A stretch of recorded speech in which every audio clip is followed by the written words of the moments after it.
Oleme Viljandis baptistikoguduse uue kirikuhoone pidulikul avamisel, kus ühes palvela avamisega taas avati ka Lootuse kauplus. Seda avamist on juba pikisilmi oodatud, kuna see protsess on näinud tervelt 2 sajandit. Ja nüüd võib öelda, et endise ehitusplatsi asemele on kerkinud kaasaegse arhitektuurse lahendusega moodne kirikuhoone. Paljud viljandlased olid uudistama tulnud uut kirikut, aga mitte ainult. Siin on omale uued ja avaramad ruumid leidnud ka taasavatud Lootuse pood.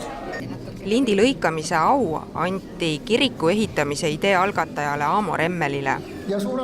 Kas võib nüüd öelda, et kirik on valmis või on veel palju saavutada?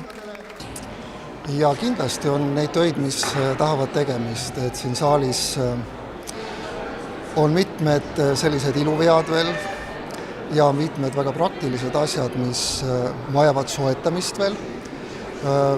Väga olulised asjad, et maja saaks ka ametlikult vastu võetud, sest eks ta on natuke patuga pooleks, aga praegu see avamine. Aga me tahtsime pakkuda linnarahvale seda lootust, et siit on nii kaua mööda lihtsalt käidud ja me oleme jõudnud kusagile maale ja tahtsime seda rõõmu jagada tänasel päeval.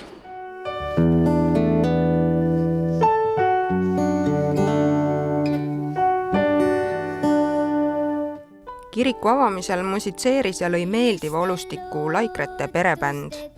Sellel saalil on väga hea akustika. Seega kindlasti ei koguneta siia üksnes vaimulikul eesmärgil. Jaa, tõsi ta on.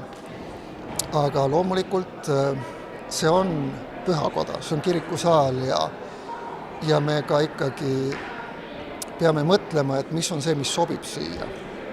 Nii oma vaimsuselt kui ka oma stiililt. Pühapäeviti on siin jumalateenistused. Kuidas nendeks valmistute? Me tuleme varakult juba siia kohale. Muusikud valmistuvad.